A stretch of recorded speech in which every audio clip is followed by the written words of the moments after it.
श्री स्वामी समर्थ. मी श्री श्री सद्गुरू दादा महाराज वंदनीय ताई माऊली स्वामी मार्गातील ज्येष्ठ अधिकारी नगरकर काका आणि मंदिराचे संस्थापक सदस्य खुर्ची घ्या बरं का PR कुलकर्णी तुम्हाला बसायला खुर्ची यांना मी इथं आमंत्रित करतो. आपण त्यांच्या टाळ्यांच्या गजरात स्वागत करूया. स्वामी श्री स्वामी समर्थ.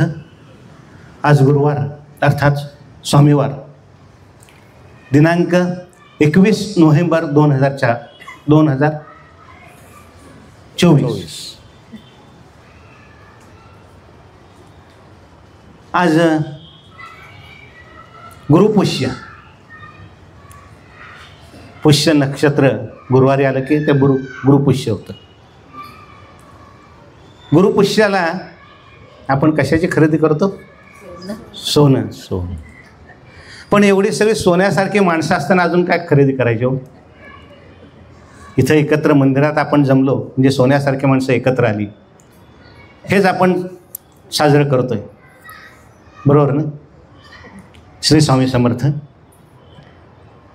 आज स्वामींचं रूप, देखणं रूप, अण्णांची हसरी मूर्ती फोटोमधून हसतात.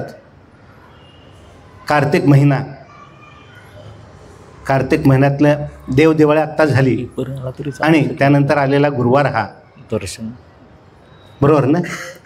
हे एवढं सगळं पवित्र आजच्या दिवशी ज्यांचा प्रसाद आहे, महाप्रसाद आहे, आणि ज्यांच्या हस्ते आरतीचे जे सेवेकरी आहेत, भाग्यवान सेवेकरी मी म्हणेन, तर भाग्यवान सेवेकरी हे घारे काकू माती गणपती इथं राहतात. 6 महिने वास्तव्य पुण्यामध्ये, आपण पुण्यामध्ये म्हणण्यापेक्षा भारतामध्ये असं म्हणूया, आणि 6 महिने वास्तव्य अमेरिकेत कॅलिफोर्निया. आता तिथलं कुठलं ते गाव जे असेल तर त्या गावात पुण्यात आल्यानंतर, भारतात आल्यानंतर स्वामींच्या चरणी सेवा रुजू करण्यासाठी ते महाप्रसाद करतात. अर्थात स्वामी करून घेतात ह्या सगळ्या गोष्टी. मी घारे काकूंना इथं मी आमंत्रित करतो की, आणि सद्गुरूंना मी विनंती करतो की आपण त्यांचा यथोचित सन्मान करावा. श्री स्वामी समर्थ. श्री स्वामी समर्थ महाराज की जय.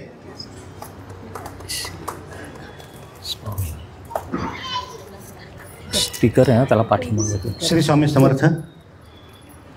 मंदिरामध्ये इथं स्वामी भक्तांना खूप अनुभव येतात. इथं येतात, स्वामींच्या चरणी आपली प्रार्थना सादर करतात. स्वामींना सांगायची गरज नसती आपल्याला काय अडचण आहे ते. स्वामी समजून घेतात. सांगितलंच पाहिजे असं काही नाही. स्वामींना सगळं कळतं ना. स्वामींना जसं कळतं तसं सद्गुरूंना सुद्धा कळतं. कारण सद्गुरू या इथं जे आहेत, प्राप्त झालेल्या सिद्धीनुसार त्यांची सेवा स्वामींच्या चरणी जी रुजू होती तीच भक्तांच्या अडीअडचणी सोडवण्यासाठी, ती त्यांची सेवा आहे. भक्तांच्या अडीअडचणी सोडवणे म्हणजे काय हो? तर अशाच भक्तांच्या काही अडचणी सोडवल्या, काही अनुभव इथं आलेले.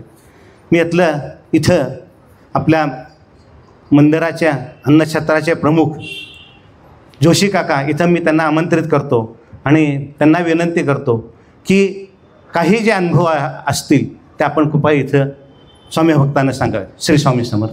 जोशी काका. श्री स्वामी समर्थ. यापूर्वी आपण सर्वांस माहितीच आहे, इथं ज्या मंदिरामध्ये जे काही दादांना भेटायला येतात लोक, त्यांच्या मार्गदर्शन दादा करतात, त्याच्या अनुषंगाने आपण त्यांना सांगितलेलं असतं की जे काही दादा सांगतात त्याचा तुम्हाला काय उपयोग होतो नाही होत, त्याचा फीडबॅक ज्याला आपण म्हणतो ते आम्हाला सांगत जावा. त्याच्या अनुषंगाने यापूर्वी बरेच अनुभव सांगून झाले. आता पुन्हा रिसेंटली 1-2-3 अनुभव आले ते थोडक्यात सांगतो. कसं आहे पहा, आता याच्यातले जे 2 अनुभव आहेत, दादांनी मार्गदर्शन केलेलं आहेच, होतंच त्यांना. पण ह्या वास्तूचा जो विषय आहे, आपण नेहमी म्हणतो ही वास्तू अत्यंत पवित्र आहे. म्हणजे ह्या प्रिमायसेसमध्ये आपण आलं तरी अगदी प्रसन्न वाटतं, आपली जी काही दुःख आहेत ते दूर होतात.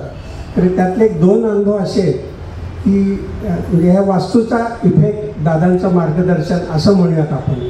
त्यातला पहिला अनुभव म्हणजे नुकताच मागच्या आठवड्यामध्ये माझेच रिलेटिव्ह आहेत एक जण इथे आले होते. ते आधी दादांची परवानगी वगैरे घेतली त्यांनी, भेटायचं आहे वगैरे. कित्येक महिने व्हीलचेअरवर बसून आहेत त्या होत्या मॅडम, व्हीलचेअर, पाय जमिनीवर नाही, काही नाही. त्यांनी मला आदल्या दिवशी फोन केला, असं असं यायचं आहे. मी दादांची परवानगी घेऊन त्यांना बोलवलं. माझा पुतण्या त्यांना गाडीत घेऊन आला व्हीलचेअरवरनं, 4 व्हीलरमधनं. इथेच आल्यानंतर व्हीलचेअरवर त्यांना बसवलं. सकाळची वेळ होती, 11 वाजता. आता आम्हाला प्रश्न पडला की आता हे उंच आहेत, आत दादांच्या पुढं कसं न्यायचं त्यांना. मग मी विचार केला त्यांना इथंच थांबू द्यावं आणि मग दादांनाच घेऊया तिथे, कारण की अवस्थाच अशी होती म्हणून. त्यांचं साधारण वय 60-61 अंदाजे. तर पण काय जादू आहे बघा ह्या जागेचा, आपल्या वास्तूचा, स्वामींची कृपा, दादांचा सगळा आशीर्वाद म्हणूया. इथे त्या होत्या. दादा आल्यानंतर ज्या मॅडम कित्येक महिने बसून होत्या व्हीलचेअरवर, अक्षरशः मी साक्षीला आहे, इथून इथपर्यंत त्या उठून चालत आल्या. लक्षात घ्या, चालत आल्या टोटली. नंतर आम्ही त्यांना धरलं पडू नये म्हणून. म्हणजे हा चमत्कार आहे ह्या जागेचा, आपण म्हणूयात सगळं हे आहे वास्तूचा. हा एक अनुभव होता. नंतर मग दादांना भेटल्यावर दादांनी त्यांना जे काय सांगायचं ते सांगितलंच. हा एक अनुभव होता. कसं आहे, इथं जे काय कार्य चालतं, दादांचं मार्गदर्शन चालतं, त्याचा हा सगळा परिणाम आहे. अजून एक अनुभव असा म्हणजे आपले कॅम्पामधले सेवेकरी आहेत, ते नुकतेच मला भेटले होते तर मंदिरात. दादा होते, दादांच्याकडे लोक होते. मग माझ्याशी बोलताना त्यांनी मला तो अनुभव सांगितला होता. नॉर्मली कसं होतं, अनुभव काय आला की दादाच्या थ्रू माझ्याकडे विषय येतो की जोशी काका असं असं आहे, आपल्याला बोलायचं. पण ते परवाच्याला उलटं झालं. त्यांनी मला सांगितलं, मग मी दादाकडनं व्हेरीफाय केलं असं असं आहे. तर ते जेव्हा हो म्हणले तेव्हा म्हणलं ते सांगूया. ते 3-4 महिन्यापासून ते सेवेकरी आपल्या मंदिरात यायला लागले. त्यांनी मला असं सांगितलं की घरी जात होते ते, संध्याकाळची वेळ होती, 2 व्हीलरवर होते आणि सिग्नलला का काहीतरी थांबले. ते तिथे थांबल्यानंतर त्यांना अस्वस्थ वाटायला लागलं आणि वॉमिटिंग, उलटी झाली त्यांना, असं त्यांनी सांगितलं. ती उलटी झाली की म्हणजे रक्त पडलं ह्याच्यातनं, उलटीतनं. तर तशा अवस्थेत ते घरी गेले. घरी गेल्यानंतर मग ते काय डॉक्टर उपचार केले वगैरे, भेटले दवाखान्यात, पण काय त्यांना ते बरं वाटेना. घरी गेल्यावर पुन्हा त्रास झाला. नंतर त्यांनी इथे येऊन दादाशी संपर्क साधला. दादाशी संपर्क साधल्यानंतर जे काय त्यांना सांगितलं गेलं दादांनी, त्याच्यानंतर मग त्यांना ते थोडं रिलॅक्स वाटायला लागलं आणि आता त्यांची तब्येतही चांगली आहे असं त्यांनी मला सांगितलं. म्हणजे हे जे काही इथं चालतं दादांचं मार्गदर्शन, त्याचाच हा परिणाम आहे असं म्हणूयात आपण. अजून एक अनुभव असा आहे त्याच्यातला, तिसरा. अजून एक अनुभव म्हणजे आपले भक्त आहेत, त्यांच्या घरी आम्ही एकदा सत्संगाला गेलो होतो. त्यांची मोठी बहीण ज्यांच्या घरी गेलो, ते नगरला असतात. त्या पण अशाच मॅक्सिमम व्हीलचेअरवर आहेत. कित्येक महिने, वर्ष खाली जमिनीवर पाय नाही वगैरे. त्यांनी आम्हाला, ज्यांच्या घरी गेलो त्यांनी सांगितलं माझ्या बहिणीची कंडिशन अशी अशी आहे, तर त्यांना एकदा तुम्ही बोला, काही करा असं. तर त्यांच्या घरातनं आम्ही व्हिडिओ कॉल केला त्यांना. व्हिडिओ कॉलद्वारे दादांनी बघितलं त्यांना. दादा बोलले त्यांच्याशी, जे काय सांगायचं ते सांगितलं. आणि नंतर दादांनी त्यांना सांगितलं जेव्हा केव्हा योग येईल, तुम्ही मंदिरात पुण्यात आलात तर या. तर ते साधारण मला वाटतं 1 महिन्यापूर्वी आले होते, अंदाज महिना एक होत आला. त्यांच्या कामानिमित्त आलते. पण त्यांची एक इच्छा होती कसं करून इथे दादांना भेटायचं, मंदिरात स्वामींना भेटायचं वगैरे. कॅम्पातनं त्या पुण्यात आल्यानंतर अशाच म्हणजे जे म्हणतात ना स्वामींची ओढ आपण म्हणूया, ध्यास, ज्या मॅडम मॅक्सिमम बसून होत्या त्यासुद्धा स्वामींच्या ह्याच्याने ते इथे येऊन गेल्या, मंदिरात दर्शन घेऊन गेल्या. हे सगळी दादांची कृपा आहे. म्हणजे इथे जे काय दादांचं कार्य चालतं, बऱ्याच शाखा आहेत, शाखांमधनं चालतं, मार्गदर्शन करतात. दादा सगळ्यांचे गुरु म्हणूनच इथे सगळं काम बघतात. त्यामुळे जे दादा सांगतात ते जर आपण आचरणात आणलं, अंमल त्याचा हे केला, तर निश्चित त्याचं आपल्याला फळ मिळतं असं म्हणायला हरकत नाही. नामस्मरण करायला सांगतात, जप करायला सांगतात. ते सतत केलं तर त्याचा फायदाच होतो. नामस्मरणावर विश्वास ठेवायलाच पाहिजे प्रत्येकाने. कारण नामस्मरण करतो म्हणजे काय, आपण नामस्मरण करतो म्हणजे त्या माध्यमातून आपण आपल्या गुरूंना पाहतो असं म्हणलं तरी वावगं होत नाही. मग आता गुरु म्हणजे असंही नाही त्याच्यात की गुरु आपल्याला सर्वत्रच दिसतात. म्हणजे चांगल्या म्हणजे दिवाणखाना असला तर तिथं दिसतात असं नाही, किंवा दुसरी एक साधी जागा आहे तिथं दिसत नाही असं नाही. गुरु सर्वत्र दिसतात. त्यामुळे गुरु सांगतील तसं आपण ऐकावं, नामस्मरण करावं. कारण शेवटी नामस्मरण हे सत्य आहे. गुरुला शरण जावं असंही म्हणतात. शरण जर आपण गेलं तर आपल्यातला जो काही अहंकार आहे तो नष्ट होतो. मनातले जे काही वाईट विचार आहेत ते नष्ट होतात. आणि सगळं आपल्या माध्यमातून आपल्या आजूबाजूला जे आपले मित्रपरिवार, नातेवाईक लोक आहेत त्यांच्यामध्ये सुद्धा आस्था वाढते, प्रेम वाढतं नामस्मरण जपाने असं म्हणतात. त्यामुळे तसं निश्चित करावं. कारण शेवटी काय आहे, नाम हे पवित्र आहे, दिव्य आहे, रसमय आहे, विशाल आहे असं म्हटलं जातं. म्हणून नामस्मरण करावं. आता कसं होतं, नॉर्मली वय वाढलं म्हणजे वृद्धावस्थेला गेलं की लोक नामस्मरणाच्या मागे लागतात. असं काही नाही आहे. तरुणपणापासूनही करायला हरकत नाही. तरुणपणापासून केलं म्हणजे त्याची गोडी लागते आणि मग त्याचं निश्चित जे काय आहे ते मिळतंच, त्याला फळ मिळतं. म्हणून आपण सर्वांनी आपला अभिमान नामाच्या आड न येऊ देता नामस्मरण करा, जप करा. दादा जे इथं सांगतात त्या माध्यमातून सगळेजण जर आचरण केलं तर निश्चित फळ मिळेल. आपल्या मंदिराची ख्याती आहे. तर मी इथंच थांबतो. आणि साधारण आपल्या मंदिराचा जो काही प्रचार प्रसार सध्या आपण करतोय, दादा करतायत, दादाच्या माध्यमातून मंदिराचा प्रचार प्रसार होतोय, आपल्याला माहीतच आहे. वेगवेगळ्या शाखा वगैरे लांबून लांबून लोक येतात भेटायला, बाहेरगावावरून येतात, फोनद्वारे संपर्क होतो. मी असतोच, म्हणजे वेगवेगळ्या भागातनं येतात, पुण्यातल्या उपनगरातनं लोक येतात. हे कशाचं प्रतीक आहे, जे काही इथं दादांचं कार्य चालतं त्याचंच आहे.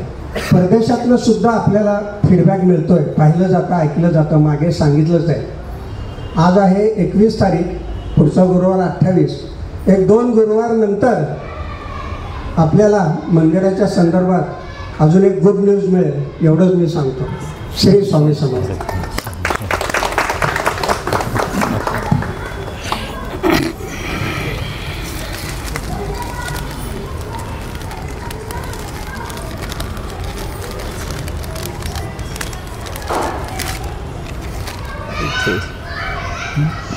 बोलणार आहे ना, तो सस्पेंड ठेवला, नुसते गुड न्यूज मिळेल. हो सांगितलेलं नाही. हो हो माहिती ना, म्हणून तुला ते तसंच बोलतात. हां करायचं. इथेच थांबा 2 मिनटं. श्री स्वामी समर्थ. मंदिरामध्ये येणारे अनुभव जोशी काकांनी सांगितले, 2, 3, 4, 5, 6, 7, 8, 9, 10 असं जर सांगत बसलं तर अनुभवच सांगत बसावं लागेल. कारण इतके अनुभव येतात इथे. त्यातले काही सिलेक्टेड, काही निवडक अनुभव इथे सांगितले. रोज भक्त येतात, प्रत्येकाला अनुभव येतो. आज तुम्हाला काय अनुभव आला तो आपण सांगितला. दुपारी कोणते राहिलं त्याला अनुभव आला, त्यांनी सांगितलं. संध्याकाळी आला त्यांनी अनुभव सांगितले. एका दिवसामध्ये असे येणारे भक्त सकाळी 10, संध्याकाळी 10 असे झाले 20. मग असे रोज दिवस मोजा किती होतील असे अनुभव. मग असे जर अनुभव जर सांगितले तर किती अनुभव होतील. मग त्याचे एक पुस्तक होईल. हो, पुस्तक काढायचं. अनुभवांचं पुस्तक काढायचं आहे. तर आपल्याला जे येणारे अनुभव आहेत ते आपण आम्हाला लिहून पाठवा किंवा आपण संपर्क साधा मंदिराशी. ते तुमचे अनुभव ऐकून घेतील, तुमचे अनुभव ऐकतील, तुमचा अनुभव ऐकवतील आणि तुमचा अनुभव लिहून घेतील आणि त्याचं पुस्तक पण इथं तयार होईल. या मार्गातील स्वामी मार्गातील ज्येष्ठ अधिकारी नगरकर काका, त्यांना मी इथं आमंत्रित करतो. ते त्यांचं इथं अनुभव तर सांगणार नाहीत, पण काहीतरी कृती करणार आहेत. बोलायचं. मी नगरकर काकांना इथं आमंत्रित करतो. श्री नगरकर काका. स्वामी समर्थ. आपल्या स्वामी परिवारातील मुख्य पद सांभाळणारे, की जो आपला पोटाशी संबंधित आहे, ते सांभाळणारे आपले प्रिय बंधू आणि भगिनी श्री वसू अनंतराव यांचा काल लग्नाचा वाढदिवस झाला. तर मी दादांना अशी विनंती करतो की आपल्या सर्वांच्या तर्फे त्यांना हा पुष्पगुच्छ द्यावा. या. श्री स्वामी समर्थ महाराज की जय. कार्यक्रमाची यापुढील सर्व सूत्र सद्गुरू दादा महाराजांच्याकडे. श्री स्वामी समर्थ. श्री स्वामी समर्थ. सुरुवातीला आपण सामुदायिक जप घेऊ. इच्छित दाता सकल कार्य सिद्ध करता सकल दुःख हरता श्री स्वामी समर्थ नमो नमः स्वाहा. इच्छित दाता सकल कार्य सिद्ध करता सकल दुःख हरता श्री स्वामी समर्थ नमो नमः स्वाहा. इच्छित दाता सकल कार्य सिद्ध करता सकल दुःख हरता श्री स्वामी समर्थ नमो नमः स्वाहा. इच्छित दाता सकल कार्य सिद्ध करता सकल दुःख हरता श्री स्वामी समर्थ नमो नमः स्वाहा. इच्छित दाता सकल कार्य सिद्ध करता सकल दुःख हरता श्री स्वामी समर्थ नमो नमः स्वाहा. इच्छित दाता सकल कार्य सिद्ध करता सकल दुःख हरता श्री स्वामी समर्थ नमो नमः स्वाहा.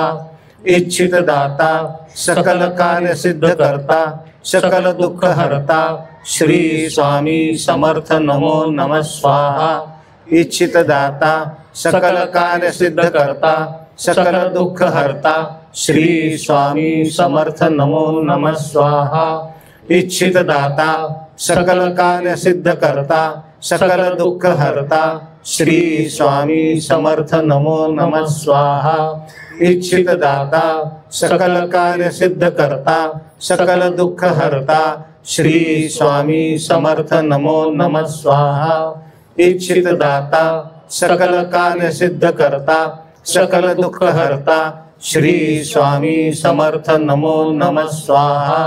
इच्छित दाता सकल कार्य सिद्ध करता सकल दुःख हरता श्री स्वामी समर्थ नमो नमः स्वाहा. इच्छित दाता सकल कार्य सिद्ध करता सकल दुःख हरता श्री स्वामी समर्थ नमो नमः स्वाहा. इच्छित दाता सकल कार्य सिद्ध करता सकल दुःख हरता श्री स्वामी समर्थ नमो नमः स्वाहा. इच्छित दाता सकल कार्य सिद्ध करता सकल दुःख हरता श्री स्वामी समर्थ नमो नमः स्वाहा. श्री स्वामी समर्थ महाराज की जय. श्री स्वामी समर्थ. आत्ता हल्दर साहेबांनी सांगितलं गुरुपुष्य आहे आणि चांगला योग आहे आणि आजच्या दिवशी हल्दर साहेबांचं पुनरागमन व्हावं हा सोनं लुटल्यासारखाच प्रकार आहे तो. ते मागच्या काही दिवसामध्ये काही घरगुती अडचणी, काही आलेले दुःखद प्रसंग, ते सगळं सहन करत करत आज बरोबर महाराजांनी बरोबर योग्य दिवशी त्यांना इथे परत सेवेमध्ये आणलं आणि त्यांच्याकडनं सेवा ती रुजू करून घेतलेली आहे. आणि बोला दोषी काका आत्ता जे सांगत होते, जे अनुभव सांगत होते की गुरु किंवा गुरूंचं सांगणं किंवा मार्गदर्शन आणि पुष्य, गुरुपुष्य, पुष्य म्हणजे सांभाळणं, हे म्हणजे हे कर्तव्य आहेच. आहे गुरूंचं कर्तव्य आहे, हे सांभाळणं हेच कर्तव्य आहे. आपला शिष्य कुठे आहे, कुठे चुकतोय तो कसा वागतोय त्याच्याकडं लक्ष देणं, त्याला वारंवार मदत करणं, त्याला सूचना करणं आणि जेवढा होऊ शकेल तेवढा लवकर त्याला परत माघारी फिरवणं. जर का तो थोडा कुठे भरकटला असेल तर त्याला ते माघारी फिरवणं, त्या दृष्टीने काही प्रयत्न केले होते आणि त्याला स्वामींच्या कृपेने लवकर तो प्रतिसाद मिळाला आणि हल्लाळसाहेब परत ह्या मार्गामध्ये रुजू झाले, या सेवेमध्ये रुजू झालेले आहेत. गुरूंचं सांगणं किंवा गुरूंचं जे आपण मार्गदर्शन असतं, काही काळाला असं वाटतं की लवकरात लवकर यश यावं. काही काळात असं होतंही, काही काळात पटकन एखाद्याचं काम होतं, काही काळाला होत नाही. कुठेतरी जर का वेळ लागत असेल तर काहीतरी कुठेतरी आपण कमी पडतो, कुठेतरी अडलेलं असतं. एक छोटीशी फक्त गोष्ट त्याच्याकरता सांगतो की आपल्या एक सामान्य साधक जे असतात त्यांना थोडंसं लवकरात लवकर कसं आपल्याला प्रत्येक पायरी वर चढता येईल असं थोडंसं वाटत असतं. त्याच्याकरता ही गोष्ट अशी की संध्याकाळच्या वेळेला निवांत अशी वेळ असते संध्याकाळच्या समुद्रकिनारी एक युवक तिथे बसलेला असतो. अंधार पडायला सुरुवात होणार, थोडासा उजेड थोडासा अंधार अशी ती परिस्थिती असते आणि त्या समुद्राच्या त्या पाण्याच्या मध्यभागी त्याला थोडंसं एक बेटासारखं दिसत असतं आणि काहीतरी तिथे चमकतंय. काय चमकतंय त्याला काही ते लक्षात येत नाही, पण काहीतरी तिथं गेलं तर आपल्याला भरपूर काहीतरी मिळणार आहे, एक मनामध्ये कुठेतरी त्याला वाटायला लागतं. आता तिथं जायचं असेल तर कसं जावं तिथे. तेवढं एक म्हातारबुवा तिथे त्याला येताना दिसतात, काठी टेकत टेकत येत असतात ते. तो त्या म्हातारबाबांना म्हणतो की मला त्या बेटावरती तिथे पोचायचं, समोर काहीतरी दिसतंय, तर मी लवकर कसं जाऊ शकेन, काही होडीचा बंदोबस्त होईल का. तर ते म्हणतात होऊ शकेल, ये म्हणतात माझ्या पाठोपाठ. त्याला घेऊन ते त्या जिथं हे पूर्व नियोजित असेल म्हणा की एक होडी तिथे छोटीशी तिथे त्याला बांधलेली दिसते, ती एका लाकडी खुंटाला ती होडी बांधून ठेवलेली असते. म्हातारबाबा सांगतात होडीत बसल्यानंतर कसं वल्ली मारायची, तू कसं पोहशील तिथे वगैरे. त्याला खूप घाई झाली. सो तोपर्यंत अंधार पडलेला असतो. त्याला एकच सांगतात की तू समजा गेला पुढे, तुला काही अडचण आली तर मला हाक मार, मी इथे किनाऱ्यावरती मी बसलेलो आहे म्हणतात. हो हो म्हणतो. तो लगेच जाऊन भरा ती वल्ली मारायला सुरुवात करतो. वल्ली मारता मारता त्याला तो बेट ज्याला जे दिसत असतं ते बेट तेवढंच लांब दिसतं त्याला. परत तिथनं जो प्रकाश येणार असतो तो प्रकाश त्याला तेवढाच लांब दिसतो. तो शेवटी घामेघूम होतो. अंधार तर बुडूक सगळीकडं काही दिसत असं होतं. वल्ली मारतोय करायचं काय म्हणतो. आता आपण आलोय, कितपत पाण्यामध्ये आहे काय माहिती नाही, म्हणजे इतका अंधार आपण म्हणतो की डोळ्यात बोटा घातली तरी दिसणार नाही, तसं त्या पद्धतीचा अंधार. आता तो थोडासा मनामध्ये धास्ता होतो. तो त्या बाबांना हाका मारायला सुरुवात करतो, गुरुजी गुरुजी म्हणून. ते म्हणतात काय रे बाळा काय झालं, मी ते इथेच आहे म्हणतो. त्याबरोबर तर चमकून इकडे मागे एकदम बघतो. त्याला थोडं हायसं वाटतं. तो म्हणतो गुरुजी असं कसं काय म्हणतो, तुम्ही इथेच कसे काय अजून, मी इथेच कसा काय अजून. ते म्हणतात तू वल्ली मारत होता, पण ती होडी जी त्या खुंट्याला बांधलेली आहे ती सोडणार कोण म्हणतात. होडी तिथंच बांधलेली आहे, तू नुसार वल्ली मारतोय ती कोण सोडणार. म्हणजे इतकी त्याला घाई झालेली असते. तसं आपलं पण असतं, आपल्याला काही काळात घाई झालेली असते. तो खुंटा जो असतो तो खुंटा कुठला आहे तो, मग ते त्याला सांगतात बस आता इथे म्हणतात. हा जो खुंटा आहे साधं म्हणे उदाहरण आहे तुझं, साधक कसा असतो त्याच्या मनामध्ये चंचलता कशी असते, त्याला घाई कशी झाली, हे उदाहरण उत्तम उदाहरण तू स्वतः आहेस म्हणतात. तो जो खुंटा आहे त्या खुंट्याला आपला स्वचा खुंटा आहे तो मी. ते मी सोडायचं, अहंकार सोडायचा, तर तू ह्या पुढच्या ह्या जीवनाच्या सागरामध्ये जाणार आहेस. त्याच्यामध्ये भयंकर लाटा आहेत, संकटाच्या लाटा आहेत, मध्ये तुला रात्रीच्याला गार वारं पण लागेल, आनंदाचे क्षण पण येतील. पण तुला जायचं आहे, तुझं ध्येय कुठपर्यंत आहे, तो परमात्मा तुला मिळवसपर्यंत तुझं ध्येय. पण पहिली गोष्ट मीपणा सोडायचा. इथे आल्यानंतर मी जेव्हा सांगत असतो काय काय उपाय सांगतो आपण, बरेचसे लोक सांगतात मी अमुक करतो, मी तमुक करतो, मी हे पारायण केलं, मी अमुक अमुक जप केला, मी मी मी सगळं ऐकून घेतो. म्हणतो की मग त्यांना म्हणतो की अरे मी म्हणजे कोण, तुम्ही ते करून घेतायत म्हणून तुमच्याकडनं ते सगळं होतंय ते. पहिला हा काढा मनातलं मी काय केलं ते, आता हे करून घ्या असं त्यांना सांगायचं. आणि मग तुम्ही सेवा करा, मग का नाही फरक पडणार तुम्हाला, काय नाही तुमचं इच्छित ध्येय मिळणार बघा तुम्ही. बरेचसे कामं होतात. जोशी काकाने सांगितलं तसं. आत्ता एक 6 महिन्यापूर्वीच एक 2 जण आले, ते नवरा बायको होते, थोडं वयस्कर होते. त्यांचा मुलगा जवळ 40-42 वय आहे, त्याचं लग्न होत नाही, विवाह होत नाही म्हणून आले होते. ते कशी लोकांची परिस्थिती होती बघा, म्हणजे लगेच त्यांची मनं किंवा मतं कशी असतात किंवा कसं घडतं. इथं आल्यानंतर त्या 41 का 42 वय असेल त्या मुलाचं, काय आपण उपाय सांगितले असेल, त्यांनी लग्न जमलं, विवाह जमला, विवाह झाला. 6 महिन्यांनी तेच बाई परत आल्या धापा टाकत. इथं झालं म्हणजे लग्न झालं, सगळं झालं, आता जे नको तेच घडलं. म्हटलं काय घडलं? आमच्या घरात भांडणाला सुरुवात झाली. आता भांडणाला का सुरुवात झाली? म्हणजे सून काय माझं ऐकतच नाही. म्हटलं तिने तुमचं ऐकावं असं का? म्हणून मी सासू नाही का तिची? म्हणलं मग काय ऐकत नाही? नाही, ते देवाला नमस्कारच करत नाही, ती दिवापाशी उदबत्ती लावत नाही, दिवा लावत नाही. म्हटलं ती काय करते? ती IT मध्ये कामाला येते. म्हटलं किती वाजता बाहेर पडते? सकाळी ती 9 वाजता जाते. म्हटलं येते किती वाजता? कधी 10 वाजतात, कधी 11 वाजतात. मग आता त्याच्या पुढे येऊन तिने देवापाशी दिवा लावायचा का? म्हणलं तुम्ही काय करता? मी घरीच असते. म्हटलं मग तुम्ही दिवा लावा, तुम्ही दिवा लावायला काय हरकत आहे? म्हटलं म्हणून इतके वर्ष मी हेच करत होते.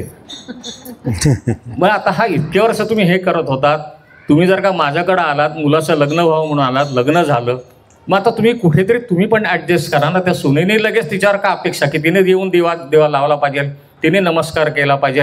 हल्लीच्या काळामध्ये नाही जमत. नोकरी आहेत, नोकरीमध्ये काय कमी तिथे ताप असतात का डोक्याला? IT मध्ये वेगवेगळ्या प्रकारचे तिथे कामं असतात, साहेब लोक ओरडत असतात, काही त्यांच्यावर जबाबदाऱ्या टाकलेल्या असतात, त्यातून ती स्त्री एवढं सगळं करून तिने यायचं. मग अशा आपण दिवा लावला, आल्यानंतर ते नाही नमस्कार करत नको करू देत. ती भगवंताची इच्छा आहे, तिने नमस्कार करायचा का नाही करायचा, त्याच्या जेव्हा मनामध्ये येईल त्या इथे त्याला बोलवेल, त्याच्या मनामध्ये येईल तेव्हा त्याच्याकडनं काही करून घेईल, त्याच्या मनामध्ये येईल तेव्हा त्याची नोकरीमध्ये बदल होईल, ती लवकर घरी येईल. काहीतरी तुम्ही ॲडजस्ट करा ना. दुसरा आत्ता एक परत अशाच बाई आल्या त्या, जवळजवळ लग्न झाल्यानंतर 12 वर्षानंतर त्यांना काही होत नव्हतं, मुलगा वगैरे काही होत नव्हता. 12 वर्षानंतर त्यांना बरोबर परत गुरुवारीच मुलगा त्यांना झाला. मुलगा जेमतेम 4 महिन्याचा झाला असेल, त्या मुलाला घेऊन इथं आल्या.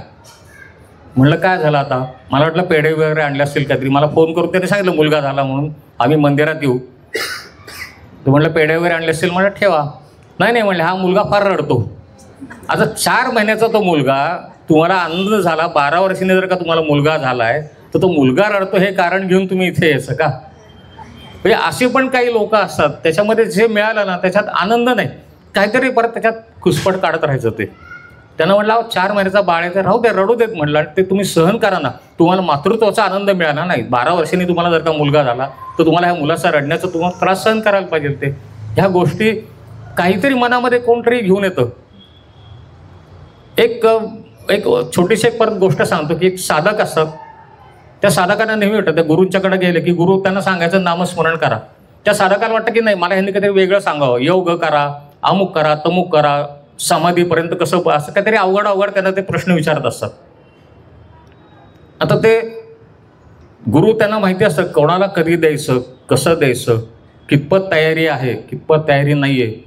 मी नेहमी विचारतो, जेव्हा इथे मार्गदर्शन करायला विचारायला येतात ना लोक, मी नेहमी म्हणतो की तुम्ही कुठं काम करता, तुमच्यामध्ये धार्मिकपणा अगोदर तुम्ही काय केलेलं आहे, तुम्ही काय करू शकाल, आणखीन मी जर का सांगितलं एखादी गोष्ट तर तुम्ही कधी करू शकाल, तुमची वेळ काय, त्याप्रमाणे त्यांना मग तो उपाय आपण सांगतो. त्या साधकाला नेहमी वाटच की नाही मी गुरूंच्याकडे गेलं की मला असं सांगव, हा योगामधला अमुक एक हे प्रकार करा, असं करा, तसं करा. ते गुरु काय सांगायचे नाही, ते नेहमी सांगायचे नामस्मरण करा, नामस्मरण करा. त्या साधकाची तळमळ वाढत जाते. एक दिवस ते गुरूंना विचारतं की तुम्ही असं मला काहीतरी वेगळं का सांगत, काहीतरी सारखं नामस्मरण करा का सांगतात? मला समाधी अवस्थेपर्यंत मला पोहोचायचं, मी नामस्मरण नुसतं करून कसं पोहोचणार? ते म्हणतात एक काम कर, त्याला एक शेजारच्या गावाचा पत्ता सांगतात, त्या गावामध्ये एक आश्रम आहे म्हणतात, ते ऋषीनं जाऊन तू भेट तिथे. ठीक आहे म्हणतो, लगेच निघतो, दुसऱ्या दिवशी जातो तर ऋषींच्याकडे, त्यांना सांगतो मला अमुक अमुक त्यांनी पाठवलेलं आहे वगैरे, आणि मला योग किंवा असं काहीतरी करून मला लवकरात लवकर समाधी अवस्था कशी प्राप्त करता येईल त्याचं शिक्षण तुमच्याकडनं घ्यायला सांगितले. ते ऋषी त्याच्याकडे बघतात, तिथनं उठून जातात आतमध्ये, त्यांच्या खोलीमध्ये निघून जातात. दिवसभर त्याला तिथे बसवून ठेवतात. तो वैतागतो, म्हणतो हे एक शब्दसुद्धा बोललं, नुसतं दिवसभर इथे बसवून ठेवलं. जातो परत, दुसऱ्या दिवशी परत येतो सकाळी, परत तोच प्रश्न त्यांना विचारतो. मग तेव्हा ते सांगतात की बाबा तू आलास त्यावेळेला माझे आणि माझ्या गुरूंचं संभाषण अंतर्ज्ञानाने जे सुरू होतं, तू आल्यामुळे त्याच्यात व्यत्यय आला. गुरूंशी एकनिष्ठ मी राहतो, म्हणजे ते जे असतात ऋषी जे असतात ते सुद्धा वयाने प्रचंड मोठे, पण त्यांच्या गुरूंच्या बरोबर त्यांचं अनुसंधान चालू आहे आणि तो कुठेतरी व्यत्यय येतोय म्हणून ते उठून गेलेले आहेत. म्हणजे ते इतकं आपण मोठे असून सुद्धा गुरूंच्या संबंधी कसा विचार असावा, किती मोठा झाला, ती गुरूंच्या पुढं लीनच पाहिजे ते. त्यामुळे तू आल्यामुळे त्याच्यात व्यत्यय मी उठून गेलो, पण आज तसं काही होणार नाही. काय तुझ्या शंका असतील ते विचार, आणि ते विचारण्यापेक्षा मीच सांगतो, तुला ज्यांनी पाठवलंय तो तुझा गुरु आहे ना, तो तुला योग्य ते सांगतोय. योगामध्ये तुला समाधी स्थान मिळणार नाही मिळणार मला माहिती नाही, पण तू नामस्मरण केलं, तुझ्या गुरूंनी सांगितलेलं, तर तुला हे नक्की समाधीचं स्थान तुला ते प्राप्त होईल, समाधी अवस्था तुला नक्की प्राप्त होईल. गुरूंच्यावरती तू विश्वास ठेव, 100% ठेव. इतकं सांगितल्यानंतर तो थोडे त्याचे डोळे उघडतात आणि मग तो परत आपल्या गुरूंच्याकडे येतो. म्हणजे असं असतं की कुठेही गेल्यानंतर, इथं आल्यानंतर सुद्धा मला काही लोक म्हणतात, एखादा उपाय आपण जर का सांगितला ना, मग हा उपाय, मग मी अगोदर त्यांच्याकडे गेलो होतो, मग त्यांनी मला वेगळं सांगितलं होतं. म्हटलं मग तुम्ही त्यांच्याकडे गेला होता, मग त्यांनी सांगितल्यानंतर जर का काम झालं का नाही झालं हे तुम्ही त्यांच्या कानावर घातलं का, तुम्ही परस्पर इकडे कसे येता. बरेचसे अनुभव इथे जातात वेगवेगळे. ते गुरु आणि शिष्य हा खूप नातं वेगळं आहे. त्यात जर का गुरुपुष्य असेल तर मी एवढं सांगतो की आपण जेव्हा जातो दुसरीकडं, पहिला जो मनुष्य, पहिलं जे आदराचं स्थान आहे ते सोडून जर का जायची वेळ आली तर पहिलं त्या गुरूंच्या कानावर घालायला पाहिजे. ते आणखीन एक छोटासा एक किस्सा सांगतो. माझ्याच ओळखीतले, माझ्या नात्यातले अंबरनाथलाच राहायचे. मी त्यांना बऱ्याच वेळा सांगितलं की तुम्ही अण्णांच्याकडे जा, पण अण्णांच्याकडे न जाता काय कळत ते दुसरीकडे पण गेलेले. डोंबिवलीला एक दक्षिणेकडचे कोणतरी महाराज तिथे आलेले आहेत आणि ते उत्तम प्रकारे भविष्य सांगतात. त्यांच्याकडे असं काहीतरी ती पानं असतात, ती अशी उलटून त्यांच्यासमोर बसते की ते सांगतात. त्या प्रकारे ते तिथे गेले. त्यांच्याबरोबर मी पण गेलो. मला त्यांनी सांगितलं की इथे पहिल्या मजल्यावर जायचं आपल्याला. मी म्हटलं ठीक आहे, तुम्ही घरी जा त्यांच्या, मी ते खाली तुमची वाट बघत बसतो. ते म्हणले का? म्हणलं नाही, मी अण्णांच्याकडे मी जातो, मी दुसरीकडे कुठं जाणार नाही आहे. तिथं तुमचं तुम्हाला काय जायचं जा. तिथे ते गेले, त्यांनी भरमसाठ पैसे सांगितले, ते पैसे भरले. तिथे उपाय काय सांगितले असतील त्यांनी केले नाही केले माहिती नाही. अनुभव काही नैशून्य त्याच्यामध्ये, त्यांच्या पदरी काही पडलं नाही. पैसे मात्र भरमसाठ गेले. 2 महिन्यांनी मी जेव्हा परत अंबरनाथला गेलो, अण्णांच्या कानावर ती गोष्ट सांगितली, असं असं म्हटलं. मी तिथपर्यंत गेलो, पण त्याच्या पुढं मी काय गेलो नाही. खालच्या खालीत मी बसून राहिलो. 2 तास मी खालीत बसलो होतो. ते म्हणले मग बरं का नाही गेलात तुम्ही? म्हणलं नाही जाणार. म्हणलं मी तुमच्या पाय पकडलेले आहेत, मी दुसरीकडे कुठंच जाणार नाही. त्याबरोबर ते एकदम मनापासून हसले की म्हणजे पटलं त्यांना की हा शिष्य म्हणून हा खरं योग्य आहे. ते त्यावेळेला त्यांनी पाठीवर हात ठेवला. नाही म्हणजे जायचं, नुसतं बघून तरी यायचं होतं. म्हटलं नाही जाणारच नाही. म्हटलं मी तुमच्या पायात सोडून कुठंच जाणार नाही. मी इतकं जेव्हा आपण दाखवतो तेव्हा आज कुठेतरी आपल्याला त्या गुरुसेवेचं म्हणा, स्वामी सेवेचं फळ कुठेतरी आपल्याला मिळायला लागतं. ते त्यामुळे गुरु जो सांगतो, आता म्हणतात की गुरूंना सगळं समजतं, किंवा आत्ता हल्ल्याळ साहेबांनी सांगितलं की सिद्धी प्राप्त आहे, सर्वज्ञ आहे वगैरे, ते कुठेतरी असेल. पण जे काही मुखातनं निघतं ते मान्य केलं तर त्याचा फायदा नक्कीच होतो. हे माझ्या अनुभवावरून मी आत्ता स्वतः सांगितलेलं आहे. तसं अनेक अनुभव जोशी काकांनी सांगितलेले आहेत. तर गुरुपुष्याच्या दिवशी मला वाटतं आजचा हा ज्ञान म्हणा किंवा प्रवचन किंवा प्रबोधन हे आपल्याला समजणे इतक्या सोप्या सोप्या गोष्टी करून सांगितलेलं आहे. तर एकदा सगळ्यांनी परत लक्षात घ्यावं, जे कोणी विचारायला येतात, जे कोणी मार्गदर्शन घ्यायला येतात, त्यांनी ही गोष्ट लक्षात ठेवायची की आपण अगोदर कुठे जात होतो का, आणि जात असेल तर पहिलं त्या गुरूंच्या कानावर काहीतरी घालायचं आणि मग दुसरीकडे जायचं. आणि इथं आलं तर मग तुम्ही इथं जे सांगितलं गेलं ते तुम्ही ऐकलं तर 100% तुम्हाला फायदा होईल. आजच्या गुरुवारी मी ते थांबतो. हल्ल्याळ साहेबांचं एकदा पुनरागमन झालं म्हणून एकदा परत जोरदार आपण टाळ्या वाजवू. आणि पुढच्या पालखीच्या सेवेला जे सेवेकरी नेहमी इथे असतात त्यांनी इथे यावं. ज्या भक्तांना पालखीबरोबर जायचं असेल त्यांनी पालखीबरोबर जावं. ज्या भक्तांना इथे महाप्रसाद घ्यायचा असेल त्यांनी इथे महाप्रसादाकरता थांबावं. स्वामींचा एकदा आपण जय जयकार करू. जय जय श्री स्वामी समर्थ. जय जय श्री स्वामी समर्थ. जय जय श्री स्वामी समर्थ. जय जय श्री स्वामी समर्थ. जय जय श्री स्वामी समर्थ. जय जय श्री स्वामी समर्थ. श्री स्वामी समर्थ अण्णा महाराज की जय.